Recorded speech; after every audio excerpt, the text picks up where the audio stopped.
And we are live again, if some of you guys are watching. I have with me here Meagan Crawford. She's with Space Fund. You guys may remember we had the big guy, Space Fund.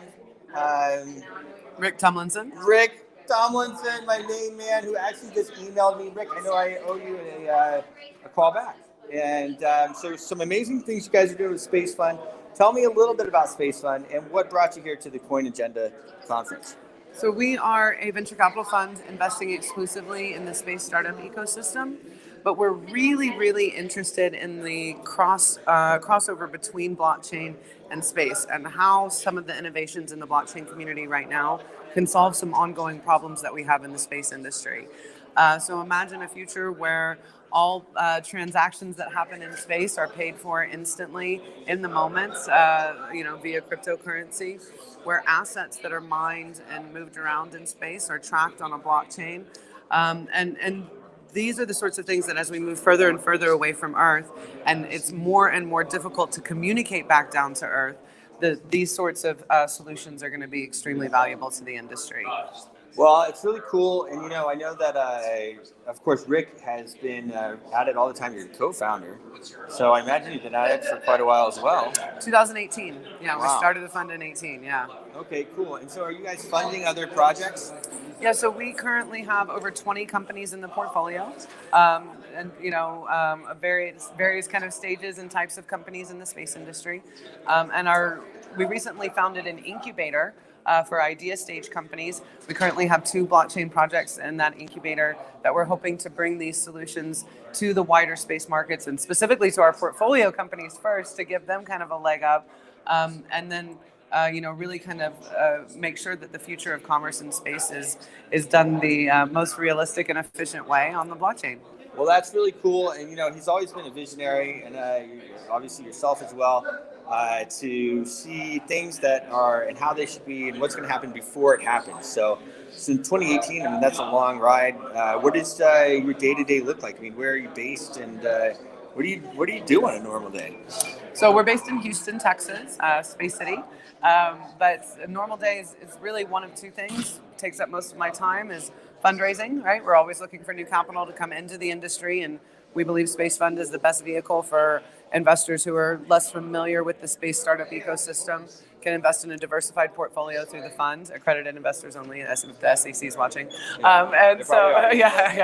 fundraising on the one side and then deployment, actually spending the money on the other side and doing the due diligence and really digging into the companies and the ecosystem in the marketplace. We do a lot of primary research on our own.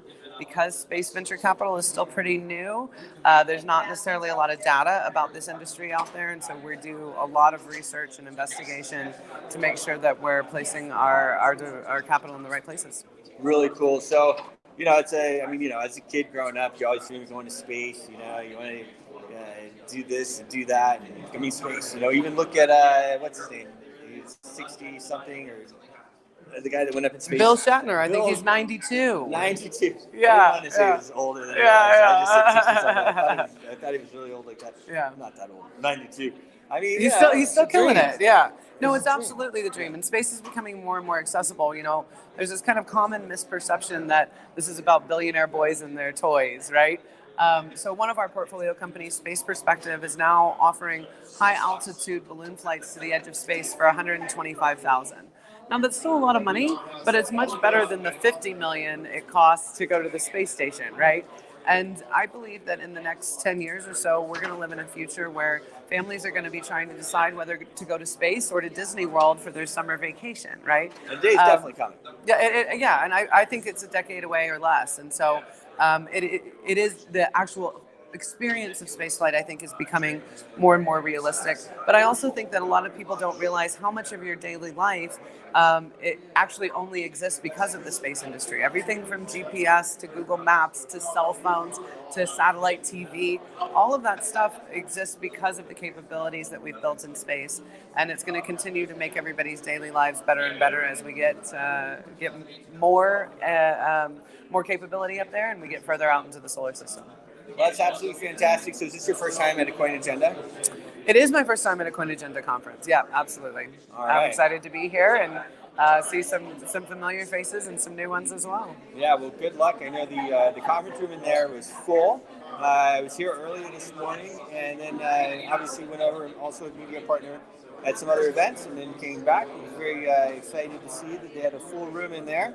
And Michael Turpin was in there doing his thing. Yeah, yeah. And presenting the projects, and he does a great job. So thanks so much for coming on. What's the website? Any last thoughts you'd like to share? Super easy, spacefund.com. We are the Space Fund. So love to have anybody's interest or excitement.